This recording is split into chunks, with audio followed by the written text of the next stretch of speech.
m'appelle Karim Souaba, je suis enseignant-chercheur à l'Université Lumière Lyon 2, membre du laboratoire CNRS l'IRIS. Dans cette vidéo, nous allons vous présenter un exemple d'une architecture générique sur les UIH personnalisés. Ensuite, nous présentons deux exemples d'application de cette architecture. Le premier est sur l'UIH Ambre-AD. Il s'agit d'un environnement d'apprentissage de la résolution de problèmes additifs et soustractifs en école primaire. Le second est un Studies Game de réhabilitation destiné aux personnes avec autisme. Pour les deux exemples, nous décrivons les mécanismes et les modèles de personnalisation utilisés. Ce cours vous est présenté par Nathalie Guin, Marie Lefebvre et moi-même, Karim Souaba. Je vais sur cette figure vous présenter l'architecture classique d'un EIH. Un EIH est composé de plusieurs modules. Les principaux sont le module pédagogique, le résolveur de l'EIH, le module de modélisation de l'apprenant et l'interface du système. Le premier module, le module pédagogique, va permettre de choisir quelle activité fournir à l'apprenant en fonction de son objectif d'apprentissage et en fonction de ses compétences. Pour cela, il exploite le modèle pédagogique de l'EIH qui connaît les différentes activités contenues dans l'EIH ainsi que la façon de les combiner pour créer des parcours. Pour combiner ces activités et choisir les activités à fournir à l'apprenant, l'EIH exploite des stratégies pédagogiques. Ces stratégies pédagogiques vont permettre de choisir une activité adaptée à un apprenant. Elles sont modélisées dans le système, soit à l'origine, soit via des enseignants qui peuvent les compléter ou les définir. Ce module pédagogique va également exploiter le modèle de l'apprenant pour savoir où en est l'apprenant dans son apprentissage. Ce modèle de l'apprenant connaît donc l'état des connaissances et des compétences actuelles de l'apprenant, mais également les connaissances que l'on souhaite faire acquérir à un apprenant. Le module pédagogique va ensuite exploiter le modèle du domaine pour, par exemple, générer des activités sur un domaine précis. Pour cela, le modèle du domaine va contenir la description du domaine, des principes et des concepts pour un domaine précis. Une fois l'activité choisie ou générée par le module pédagogique, elle va être proposée à l'apprenant via l'interface du système. L'interface du système va pour cela exploiter le modèle de communication de l'EIH qui va pouvoir permettre à l'interface d'interagir de manière convenable avec l'apprenant. L'activité proposée à un apprenant va également être proposée au résolveur de l'EIH, qui va s'appuyer sur le modèle du domaine pour résoudre automatiquement l'activité proposée. Une fois que l'apprenant aura réalisé l'activité, s'il y a une réponse qui doit être fournie à l'activité, cette réponse va être analysée par le module de modélisation de l'apprenant pour être comparée à la réponse fournie par le résolveur afin d'effectuer un diagnostic de la réponse de l'apprenant. Ce diagnostic va permettre de mettre à jour le profil de l'apprenant. Ce profil de l'apprenant est une vue du modèle de l'apprenant qui va contenir l'état des connaissances de l'apprenant. Donc pour chaque connaissance et compétence du modèle de l'apprenant, on va pouvoir avoir une valeur de maîtrise pour l'apprenant. Ce profil de l'apprenant peut être complété par l'analyse des interactions de l'apprenant avec l'interface du système. Et on va pouvoir ainsi acquérir des informations comme les habitudes de travail des apprenants ou ses préférences. Nous allons maintenant vous présenter comment nous avons mis en œuvre une personnalisation de l'apprentissage dans le cadre de l'EIH Ambre-AD. Il s'agit d'un environnement d'apprentissage d'une méthode de résolution de problèmes additifs et soustractifs. Ces problèmes sont proposés aux élèves à l'école élémentaire, niveau CE1, CE2, CM1. L'énoncé du problème décrit une situation concrète de la vie courante et pour pouvoir résoudre le problème, il est nécessaire de le modéliser à l'aide d'une opération additive ou soustractive. Le principe de cette EIH est de présenter aux élèves des classes de problèmes. Ces classes de problèmes sont représentées par des schémas. Ici, on a un schéma où il s'agit d'additionner deux ensembles d'objets pour obtenir un autre ensemble d'objets et la quantité à calculer est celle d'un des deux ensembles d'objets. Donc dans l'EIH, on propose aux élèves, on leur montre des problèmes résolus qui relèvent de chacune des classes de problèmes identifiées, et ensuite on leur propose de résoudre des nouveaux problèmes. Donc ici, l'élève a un nouveau problème à résoudre, et pour le résoudre, il va pouvoir s'aider de la résolution du problème modèle qu'il a vu auparavant, en raisonnant par analogie. L'EIH EMBRAD dispose d'un résolveur de problèmes qui est capable de résoudre les problèmes qu'on va poser aux élèves et aussi d'un générateur de problèmes qui, en fonction d'un certain nombre de contraintes, est capable de construire un problème qui va correspondre aux besoins de l'apprenant et aux objectifs pédagogiques de l'enseignant. Donc on peut faire varier un certain nombre de caractéristiques pour construire un tel problème. La première caractéristique qu'on peut faire varier, c'est la classe du problème. Donc dans EMBRAD, il y a 3 grandes catégories de problèmes qui correspondent à ces 3 schémas. Et pour chacune de ces catégories de problèmes, on va pouvoir jouer sur la place de l'inconnu et ainsi avoir différentes classes de problèmes. Donc faire varier la classe du problème permet de tester différentes compétences de résolution de l'élève.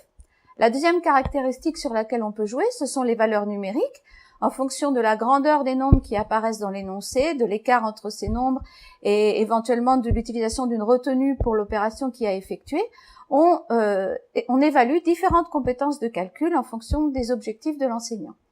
Enfin, on peut faire varier la complication de l'énoncé du problème en ajoutant, par exemple, des nombres qui sont écrits en toutes lettres, ou bien en ajoutant des phrases dans l'énoncé qui sont inutiles pour la résolution, ou même des données numériques qui sont inutiles pour la résolution.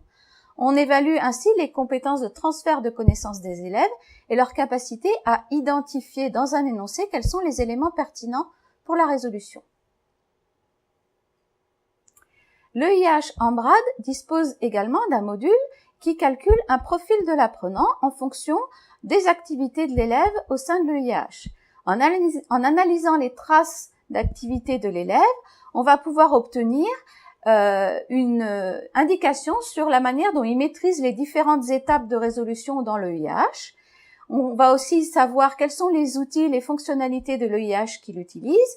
Et en fonction des catégories de problèmes, on va pouvoir connaître le taux de réussite pour la résolution des problèmes de chacune de ces classes de problèmes. La personnalisation a été mise en œuvre de la manière suivante. Pour la première séquence d'apprentissage, on va proposer aux élèves de résoudre une séquence de problèmes, la même pour tout le monde. Ensuite, du fait de cette séance de travail, les élèves laissent des traces d'interaction avec l'EIH et le module de modélisation de l'apprenant calcule des profils individuels tels que je viens de vous les montrer. L'objectif est de créer des problèmes différents pour chacun de ces profils. Pour cela, on utilise un processus de personnalisation qui met en œuvre de manière automatique des stratégies de personnalisation qui sont définies par un expert pédagogique ou par un enseignant. Ces stratégies de personnalisation décrivent comment, en fonction du contenu du profil de l'apprenant, choisir les contraintes de génération d'exercices qui vont être utilisées par le résolveur pour construire des séquences d'exercices personnalisées pour chacun des élèves. À partir de là, les élèves auront des séquences de résolution de problèmes différentes, laisseront à nouveau des traces et on aura un cycle de personnalisation entre chaque séance de travail. Ces stratégies de personnalisation sont constituées par un ensemble de règles. Il s'agit de règles si, alors, sinon, qui disent si dans le profil, on trouve tel et tel élément, alors on va choisir des contraintes pour générer les problèmes qui sont les suivantes. Donc ces règles sont utilisées pour proposer aux apprenants des problèmes à résoudre qui relèvent de classes qu'ils ne maîtrisent pas tout à fait mais qui sont quand même accessibles. Il peut s'agir aussi de proposer aux élèves des problèmes qui relèvent d'une classe qu'ils maîtrisent mais en compliquant l'énoncé pour évaluer leur transfert de connaissances sur des problèmes qui sont un petit peu plus éloignés. On peut aussi utiliser ces règles pour, en fonction de ce qu'on connaît du comportement de l'élève avec l'EIH et de la manière dont il utilise les fonctionnalités, adapter ces fonctionnalités, par exemple restreindre un petit peu l'accès à l'aide ou aux outils de calcul s'ils sont utilisés de manière un peu abusive.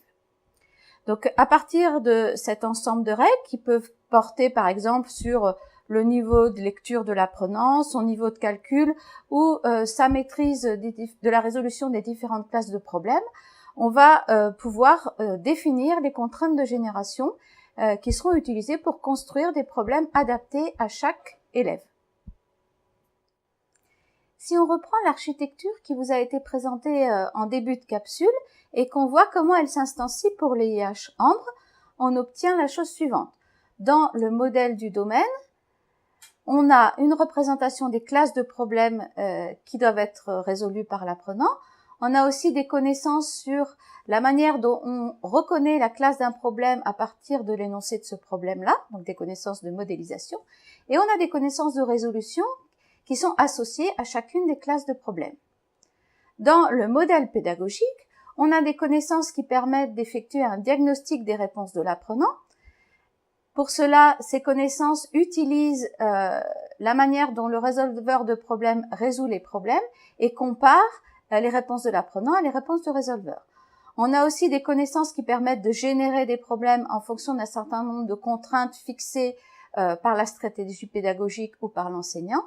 Et on a donc cette stratégie pédagogique sous la forme de règles de personnalisation qui vont permettre au module pédagogique de proposer des activités adaptées à chaque profil d'apprenant. Un profil de l'apprenant dans Ambrad est composé par un certain nombre de compétences de résolution et par des informations sur la manière dont l'élève utilise l'interface de l'EIH afin que cette stratégie de personnalisation puisse utiliser ces informations pour adapter la manière dont les activités sont proposées à chacun des élèves.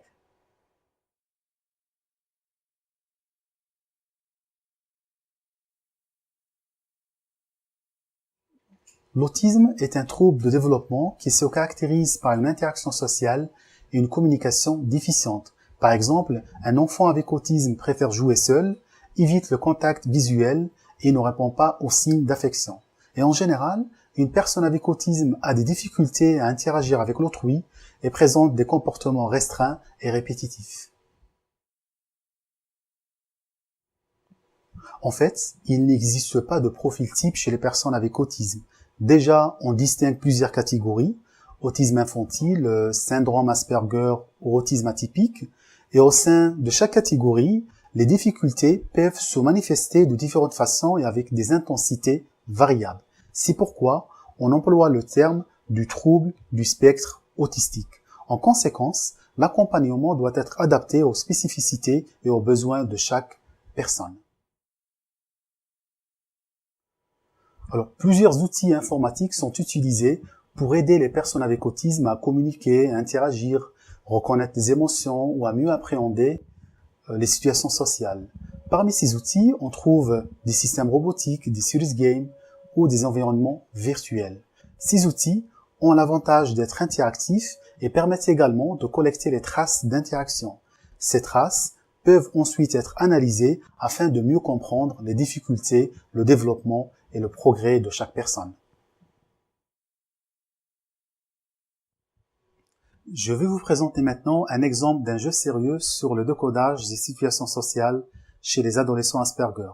Le syndrome d'Asperger est un trouble autistique, mais sans retard notable dans le développement cognitif ou dans celui du langage. Le jeu est composé de plusieurs scènes, chacune permettant de travailler une ou plusieurs compétences sociales, notamment décodage des émotions, conversation et intégration dans un groupe, adaptation aux situations en fonction du contexte. Une scène comporte un film qui décrit une situation sociale, par exemple assister à une conversation dans un groupe, une question suivie de 4 réponses possibles. Chaque réponse déclenche une vidéo conséquence qui lui est associée. À la fin de la scène, un feedback est présenté à l'utilisateur. Ce feedback est une explication qui rappelle la situation sociale, la réponse de l'apprenant et les conséquences de sa décision. Ceci dans le but d'aider la personne avec autisme à mieux comprendre et décoder la situation sociale. Dans ce contexte, l'adaptation consiste à choisir les situations permettant à la personne de remédier à ses propres difficultés. Il s'agit donc de choisir la scène et le niveau de difficulté adéquat à l'apprenant. Pour cela, on doit prendre en compte le profil de l'apprenant ainsi que les connaissances du domaine.